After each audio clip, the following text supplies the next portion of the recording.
Now let's find a formula for the sequence 0, 0, 1, 0, 0, 1, 0, 0, 1.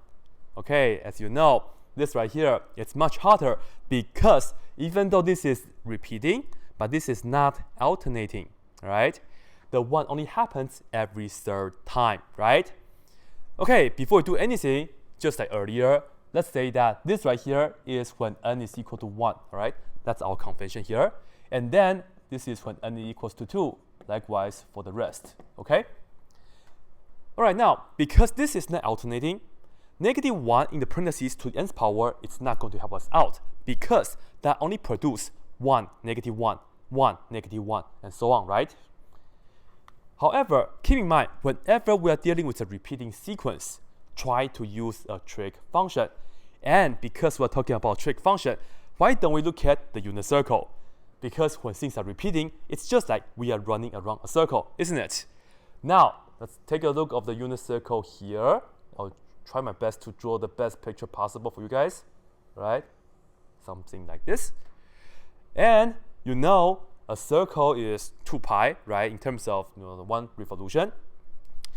And this right here, it repeats every 3 times. It's like a block of 3, right? So we'll be looking at 2 pi divided by 3. In another word, we will turn every 120 degrees. Let's start with here, this point, right? Because this is the 0 degrees, the 0 radians. It's a really, really nice start. Anyway, you know this point here is 1, 0. And I will start right here and then turn 120 degrees. So you know this is going to be somewhere here, right? So we will have this point. And once again, we'll go from here to here.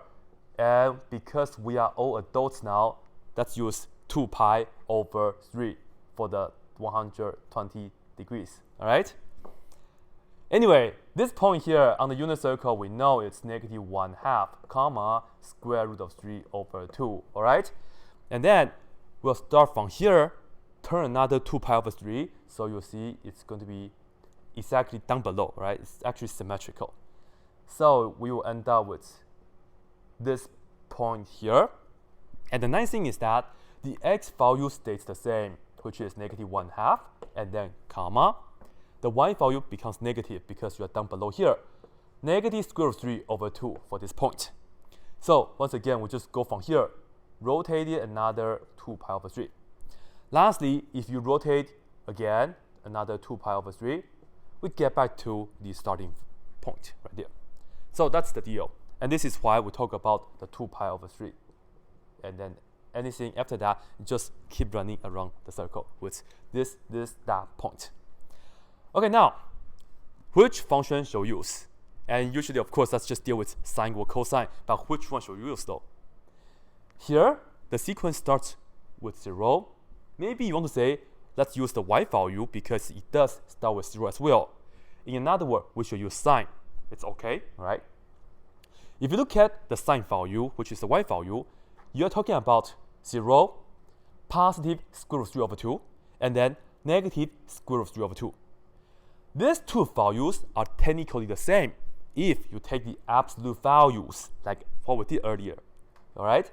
So it's actually okay because you have this value being different than these two values. And that's exactly what we want because you see, we have the 1 being different than these two values, and these two values are actually the same, right? Once again, this value is being different than these two values, and these two values are technically the same if you apply the absolute value.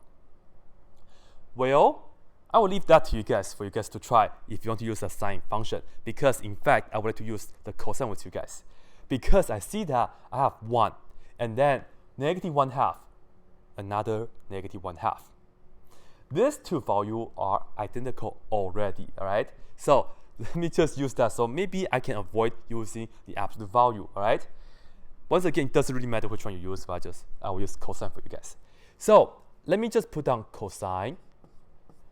And we know that every time we'll be rotating 2 pi over 3. So we will be talking about the constant multiple 2 pi over 3, all right?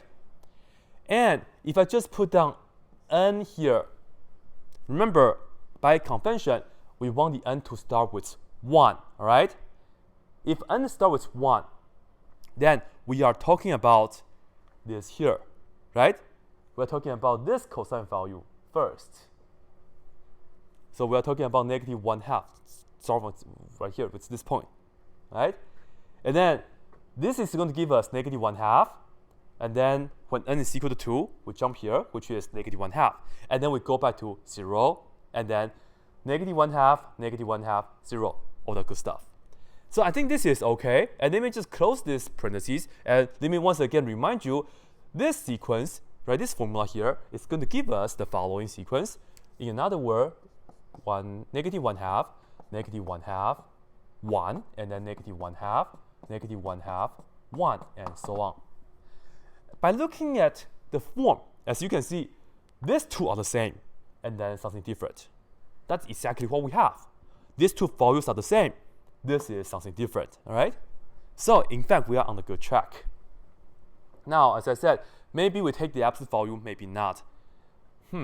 Let's see what we can do, though. Maybe you don't like the fraction because you have the 1/2 of the stuff. So, let's do the following, yeah? Let's multiply this by 2. In another word, we are talking about multiply the whole thing right here by 2. So when you have 2 cosine 2 pi over 3n, this will produce what? 2 times this is negative 1, 2 times this is negative 1, 2 times this is 2, right? And then so on. So you have the next one, which is negative 1, negative 1, 2, all right? Okay, now I have negative 1, but I want this two to be 0, 0. So what can we do next? Well, why don't we just put a plus 1 like this? So now you see, I'm just pretty much plus 1, plus 1, plus 1, plus 1, plus 1, plus 1, right? And now I will just, just write down all the details for you guys. This is 1 plus 2 times cosine of 2 pi over 3 times n, like this. This formula will produce the sequence 0, 0, 3, and then 0, 0, 3, and then so on, right? Okay, now what? We don't want this 3, we want to have 1, right? So of course we can just take this thing right here, divide it by 3. In another word, we look at all this, divide every term by 3. And this is great because 0 divided by 3, it is still going to be 0. So, as you can see, we have a formula, 1 plus 2 cosine of 2 pi over 3n, like this, over 3. This formula will produce 0, 0, 1, and then, of course, 0, 0, 1, dot, dot, dot. This is good for n equals to 1, 2, 3, 4, 5, so on, so on, so on. And this right here is an answer. Right? This is just an answer to that sequence. And maybe, in fact, I know this for sure, that a lot of people will comment a lot of different things for another, different answers for this as well. But I did one for you guys do the other ones, which is fair. Anyway, that's it. So good.